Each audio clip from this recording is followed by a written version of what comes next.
Hi guys, I'm Lauren, that awkward plant girl. Welcome to my channel. It's so good to see you guys. Thank you guys for popping in. If you've been here for a while, then you might have watched my previous video where I went and I planted a whole bunch of various seedlings, including houseplant seeds and garden seeds. And today I just kind of wanted to go through and update you on all of that.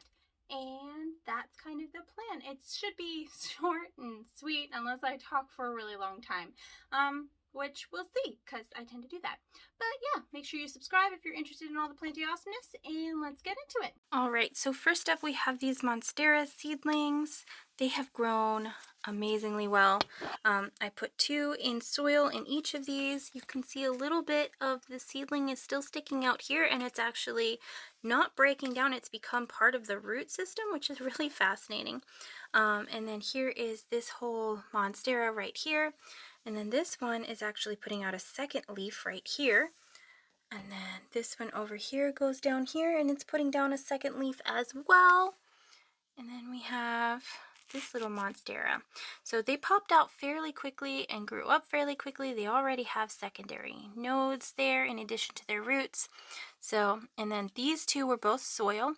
And then this is the Monstera that was grown in just moss. I do have a little bit of worm castings in there. And then here is secondary leaf that's grown. And again, I put 2 in there. So here's this one. And then here's this one. And then here is the other one. The sphagnum moss has dried out quite a bit. And I think that actually caused issues because it just dries out too quickly. Whereas the soil mixture over here with the perlite and a little bit of bark, it's actually keeping it more moist for a longer amount of time, and I think that's really helping it out. So let's go take a look at some of the other seedlings that I potted up. Over here is my kind of like unglorious shelf of propagations. So let's kind of go in through over here. So I've got all these pepper plants. So I'm going to have to pot these up. We'll be doing a chores video, but they all germinated really well. The hot dragon and the Jupiter pepper. Melons never came up. Didn't even see a sprout. Cucumbers came up. 3 died. 1 is still making it. I don't know. It's growing. We'll see. Hopefully it keeps up. So sunflowers popped up. I already took them out because they got too big. And then over here, this is another pepper. This is the big Thai pepper. So they both came up. Everything's getting so big, it's starting to get leggy. And then this is Sweet Carnival, which I don't remember. I think this was a pepper as well. So none of the broccoli came up, unfortunately. The cilantro came up, and then it got so leggy that it died. So these are definitely like a highlight plant. I don't know that I would recommend planting them like this. So, and then tomatoes galore, all the tomatoes, and they're all doing really, really well. They're getting second and third leaves on them. Definitely need to be repotted, so we will be doing that as well. And then the spinach never came up either. Maybe it just didn't get cold enough, but none of this row of spinach came up. And then over here is the fire flash seedlings, and they all grew really well, except for this one did not. But other than that, so I've got 1, 2, 3, 4, 5, 6, 7 that I planted, and 1 didn't come up out of it. So not too bad. None of my lace fern seeds came up. I don't know what I messed up. I don't know what I did, but none of them came up. The ones that I planted in sphagnum did not come up either. And then over here is coleus seeds. And then these are the Philodendron hope seeds. 2 of them made it. These other ones did not make it. This is what I believe to be a coleus seed here that got spilled over. So it did not do anything. And the ficus altissima did not do anything, unfortunately. But all of the coleus germinated. So we're going to have a lot of coleus this year, which is awesome. Very easy plant. I highly recommend if you are just starting out with houseplants. Coleus seems to be doing really, really well.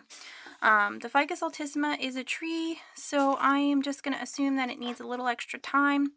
And the Philodendron hope was already known to be like a really difficult one, so I didn't expect too much of it to, you know, grow. So I'm excited with what has happened. I'll show that to you in a minute. Going back to the coleus, They were really tiny seeds. If you watch the video, they were so tiny. I literally just turned the packet upside down and dumped it here. And then when I watered, it went everywhere. So that's how I ended up with coleus back here, coleus here, and all this coleus here. I'm just glad it didn't continue on over. But overall, very satisfied with how this has grown.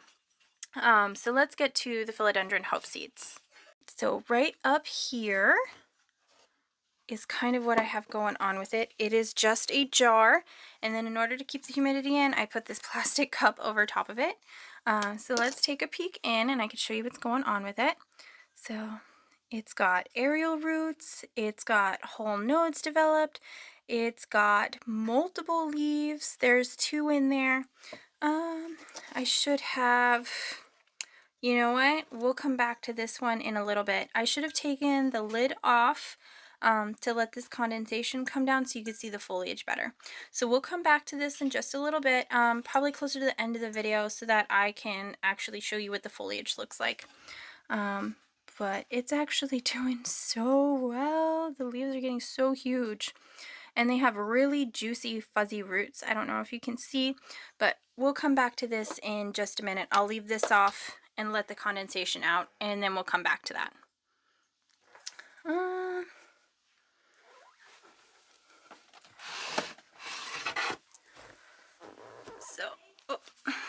Let's come down here to the Pearlite propagation box. Here we go. So this is another Monstera seedling that I grew in the Pearlite propagation box. I'm actually going to be taking it out of here, so that way you can see what like the root system and stuff looks like.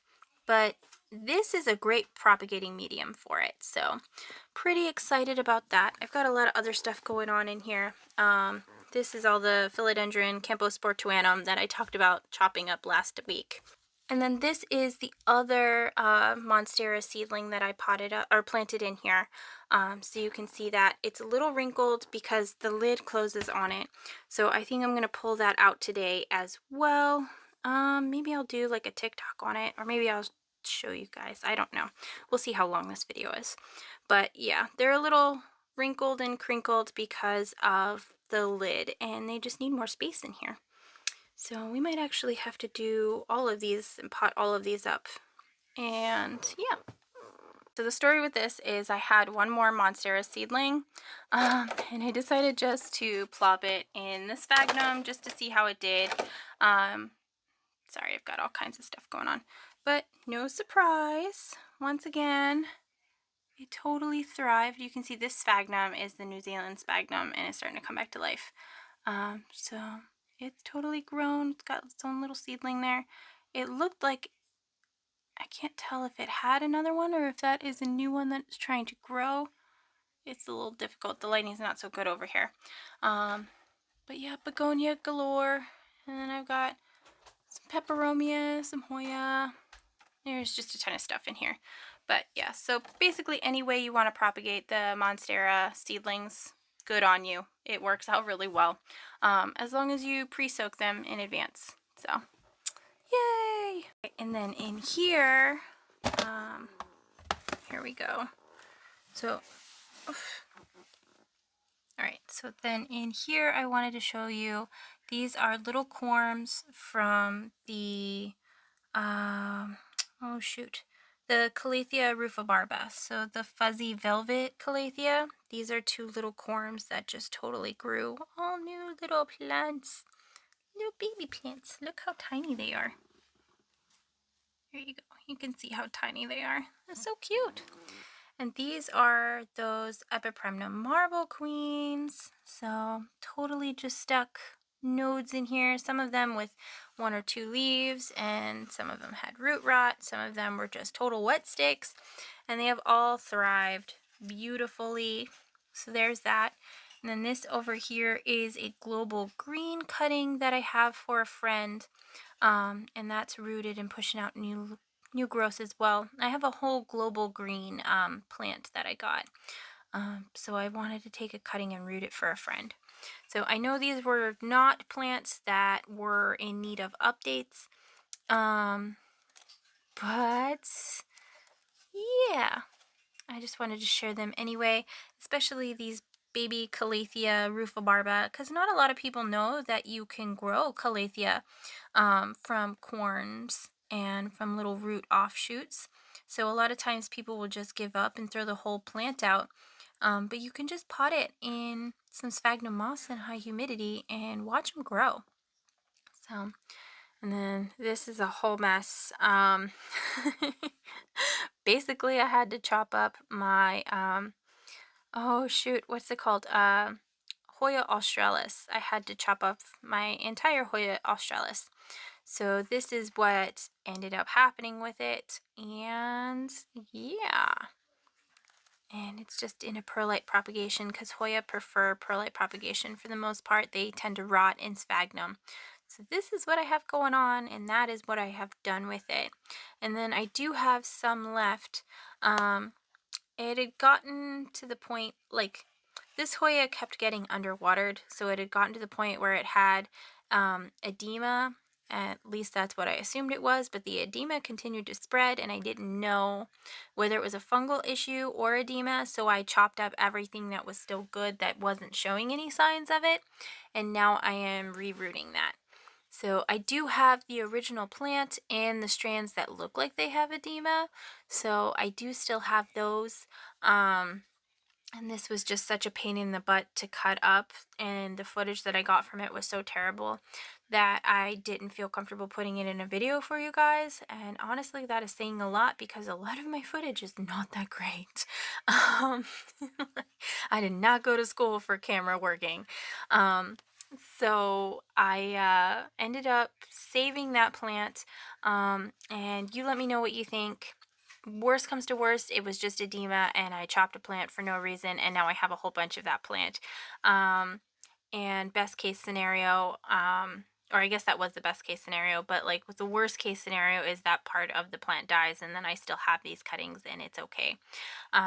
It's just a little sad that I had to do that because it could have flowered this year. It would have been old enough to flower possibly, and it grows quickly enough that it might have. So I am a little disappointed that I had to do that. But it's still better than losing the entire plant. So sometimes we just gotta make some sacrifices. So, but yeah, this is what I kind of have going on with it. So far, no apparent fungal issues in here. It's only been a few days though, so I'm gonna keep an eye out for it. Now, this is just kind of the box. These are little like potato containers. And then I have the sphagnum over here, and that way I can keep the perlite water level properly. And then this is just your standard like Sterilite storage tote for shoes or whatever. It's not that big. So, alright, so let's go over here since we're still waiting for that condensation to come down from that Philodendron Hope, and I'm not going to say the other name that it has been reclassified to because I can't pronounce it. I'm sorry, guys. So, but this is, it's just perlite, my perlite propagation box. And then this is all the moss that I have managed to gather over the entire time. And I'm just trying to grow it out some. I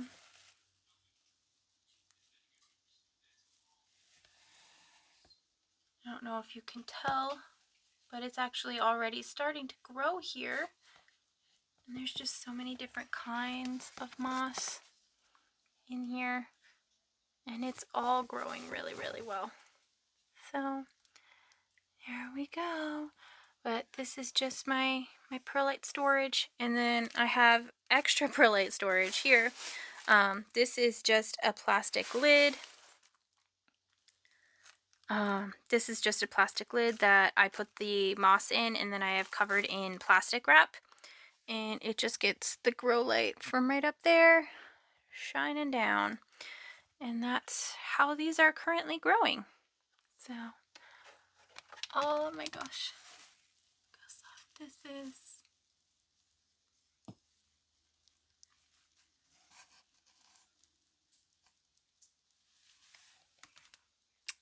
so, but yeah. This is just moss that I gather from my yard, and I clean it and everything, and then I use it in all of my terrariums, and this is just kind of the storage for that. So, and then this is excess moss I'm actually going to be sending to a friend for a trade soon. So, So the condensation is a little bit better. You can kind of see a little bit better. Like right there is that juicy aerial root. You can see that it's got more roots on the other plant. It's just growing really cool. And that is actually good bacteria there. It's not anything yucky. So you can see the leaf there. So it got impatient and I wiped it out. So it's not going to be completely clear, but it's better. You can see this huge leaf here. Here is my finger for size comparison. It's already almost as big as my thumb. So it's got a whole bunch of leaves, and it's got a whole bunch of aerial roots down here. It's just very juicy roots. See that? Like, holy cow.